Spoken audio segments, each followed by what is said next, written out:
নারায়ণগঞ্জের রূপগঞ্জে অপহরণের পর এক ব্যবসায়ীকে উদ্ধার করেছে সেনাবাহিনী ও পুলিশ। এর সঙ্গে জড়িত সন্দেহে সাবেক ছাত্রদল নেতা সহ ৬ জন গ্রেফতার হয়েছে। পুলিশ জানায় ২০১৮ সালে ষষ্ঠ শ্রেণীর স্কুল ছাত্রী সুবর্ণা আক্তার হত্যা মামলা তুলে নিতে সাবেক ছাত্রদল নেতা রাসেল তার দলবল নিয়ে রাশেদ নামের ওই ব্যবসায়ীকে অপহরণ করে।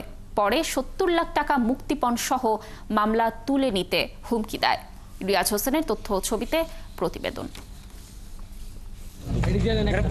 ২০১৮ সালে ২ জুন রূপগঞ্জের ইউসুফগঞ্জ উচ্চ বিদ্যালয়ের ষষ্ঠ শ্রেণীর ছাত্রী সুবর্ণা আক্তারকে অপহরণ ও দল বেঁধে ধর্ষণের পর হত্যা করে অভিযুক্তরা।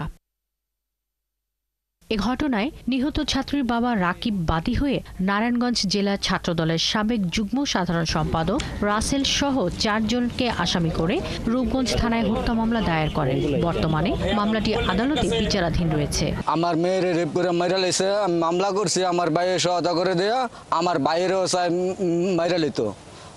আপনাকে বিচার চাই আমার ভাইয়ের কালকা হেয়ার অফিসনে টাইনা হেয়ার চায় দৌড়া মাইরা দৌড়া লইছে, এটার আমি আপনাকে বিচার চাই। প্রত্যক্ষদর্শীরা জানান ওই মামলার বাদী চাচাতো ভাই ব্যবসায়ী রাশেদুল ইসলামকে শুক্রবার দুপুরে পূর্বাচল ১৩ নম্বর সেক্টরের কার্যালয়ে ঢুকে মারধর করে অপহরণ করে মামলার আসামি রাসেল সাব্বির রনি সহ ১০ থেকে ১২ জন।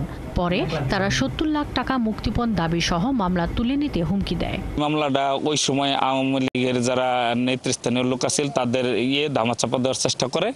পরবর্তীতে আমরা খবর পেয়ে আমরা এলাকাবাসী প্রতিবাদ করি। তারা একাধিকবার আমারে হুমকি দিছে ধমকি দিছে, অনেক নেতাকর্মী দিয়া আমার একাধিকবার বসাইছে, প্রেশার দিছে তারা এই মামলাটা আপোষ করার জন্য। ২০-২৫ জন লোকে ধরে নিয়ে হেয়ার সাইমানে মাইরা মুইরা কিডন্যাপ করে লেগে গেছে।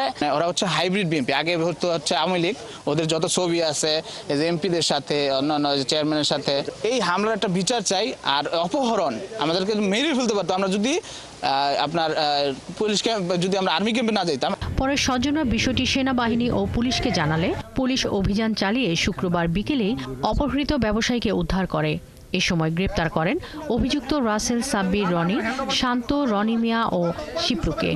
ভিকটিম রাশেদুল ইসলামকে আটক রাখে, তারা মুক্তিপণ দাবি করে এবং কিছু টাকা মুক্তিপণ আদায় হিসেবে গ্রহণ করে।